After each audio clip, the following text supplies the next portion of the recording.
waiting for the master of the house to come home. And she had the sexton's cat on her lap as she sat in her rocking chair. And the cat was fast asleep, his tail swishing from side to side, his little nose buried in his furry paws, and his little furry eyelids closed over his green glowing eyes. Fast asleep. And it was getting late at night, and the sexton's wife was growing a little bit worried because she hadn't seen hide nor hair of the sexton since he left earlier for work.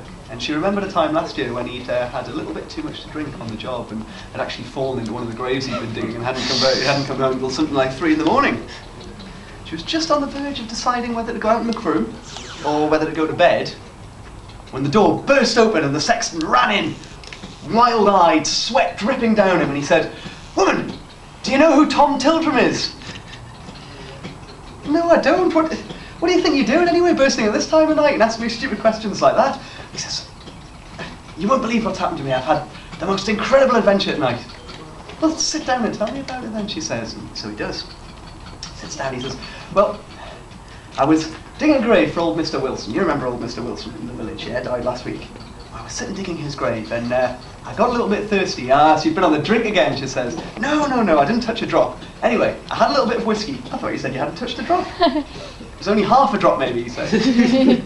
"But anyway, I went down to sleep because I grew a little tired. So I put my back to a headstone and I closed my eyes.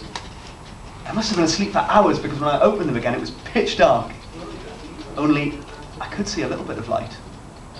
It was torches, and I could see them coming towards me." "See who coming towards you?" "Cats," he said.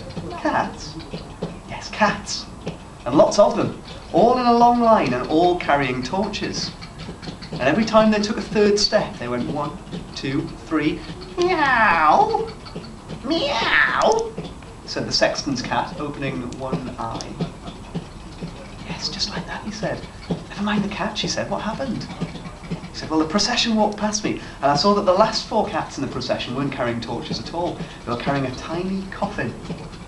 And it was all covered with black velvet, and on top of it was a tiny golden crown. And every time they took 3 steps, 1, 2, 3, meow, meow," said the sexton's cat. "Yes, just like that, just like old Tom said there." "And then what happened?" she said. "Well, the procession disappeared off into the darkness of the graveyard, but one cat stayed behind, and I could see his green eyes glowing in the dark. He stared at me, and he said, 'Meow,'" said Tom. "No, he spoke." "He spoke," she said. "What did he say?" "He said, 'Tell Tom Tildrum, Tim Taldrum's dead.'" And that's why I rushed in here asking you this question, because how can I tell Tom Tildrum that Tim Taldrum's dead if I don't know who Tom Tildrum is to tell him about Tim Taldrum? "Well, that's a very good point," she said. But before she could say any more, the sexton's cat, old Tom, had leapt up onto his hind legs on her knees.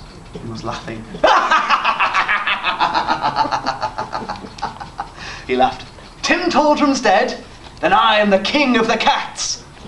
And he shot up out of the chimney and disappeared, and nobody ever saw him again.